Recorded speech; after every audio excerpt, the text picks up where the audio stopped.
Kehendak Tuhan, keinginan Tuhan adalah setiap manusia itu tidak binasa, tapi mereka dapat diselamatkan akan Tuhan. Tuhan berkata, itulah tujuan mengapa Ia sabar dan mengapa perkataannya dapat dipercaya, karena Dia menghendaki orang tidak binasa dan orang-orang mengalami keselamatan. Kalau Tuhan menginginkan sesuatu atau menghendaki sesuatu, itu tidak seperti manusia. Waktu Dia menginginkan sesuatu, menghendaki sesuatu, selalu disertai dengan rencana untuk menggenapi daripada keinginan dan kehendaknya itu. Sebab itu Dia memberitahukannya bahwa apa yang Dia kehendaki, apa yang diinginkan, itu disertai dengan jalan keluar, solusi, bahkan strateginya. Strateginya adalah Yesus memenangkan dunia lewat para muridnya yang ada, lewat komunitasnya yang ada. Bagaimana mereka dipersiapkan dan diutus untuk memenuhi bumi ini, untuk mereka menyatakan bagaimana kehendak Tuhan dan keinginan hati Tuhan dapat terlaksana di setiap bangsa, suku, kaum, dan bahasa. Ada satu kebenaran juga yang penting dikatakan bahwa terhadap orang-orang luar, hendaklah engkau bersikap penuh hikmat, bahkan kata-katamu tidak hampar dan penuh kasih. Maksudnya apa? Bahwa waktu kita berhubungan dengan orang-orang luar, untuk kita melihat bagaimana kehendak Tuhan, keinginan Tuhan untuk orang diselamatkan dan tidak mengalami kebinasaan, adalah mulailah berbaur, mulailah untuk tidak menarik diri, mulailah secara natural punya hubungan, punya kedekatan dengan orang-orang non percaya, orang-orang yang belum diselamatkan. Bangun hubungan yang penuh kasih, bangun perkataan-perkataan yang natural, yang alamiah, namun kata-kata yang rohani, sehingga ada kesempatan bagi mereka untuk mensyukuri.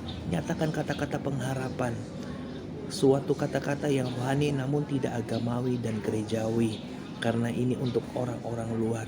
Dan kita berharap bahwa mereka mendapatkan kasih karunia Tuhan, meresponinya dengan membuka hati mereka untuk bertanya, mengapa kita mengatakannya, mengapa kita melakukannya, mengapa kita berbeda dengan rata-rata sistem dunia yang ada.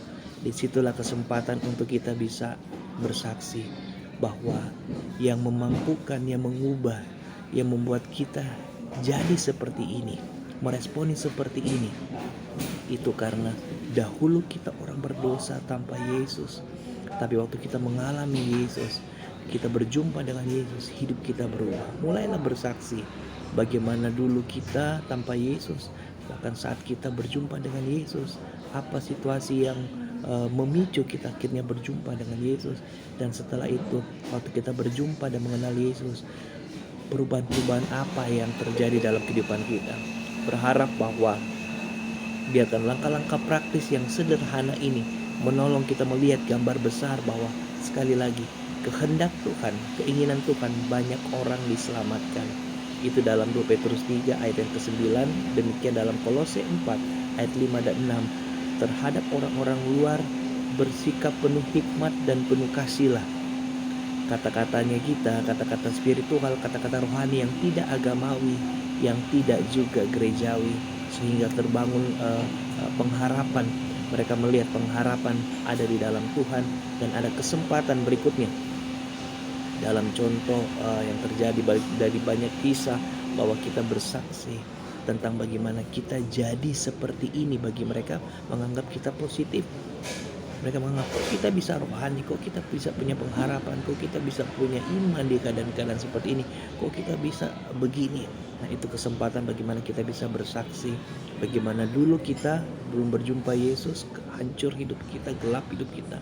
Dan saat kita berjumpa Yesus dan setelah kita mengenal Yesus, kita hidup dalam pengharapan, hidup di dalam iman, hidup di dalam mengasihi Dia. Meskipun keadaan tidak baik-baik saja, tapi kita bisa bersyukur dan bersuka cita karena Tuhan. Sekali lagi, orang-orang luar membutuhkan pengharapan. Orang-orang luar membutuhkan jembatan untuk mereka mengalami Yesus. Buka hatimu, buka hidupmu. Jangan batasi. Biarkan Tuhan pakai hubungan-hubunganmu yang ada. Tuhan pakai kata-katamu yang ada. Tuhan pakai setiap tindakanmu dan apa yang ada padamu untuk menjadi perpanjangannya. Tuhan Yesus memberkati. Selamat menjadi saksi. Terus bangun hubungan. Jadi berkat bagi orang-orang luar. Tuhan Yesus berkati.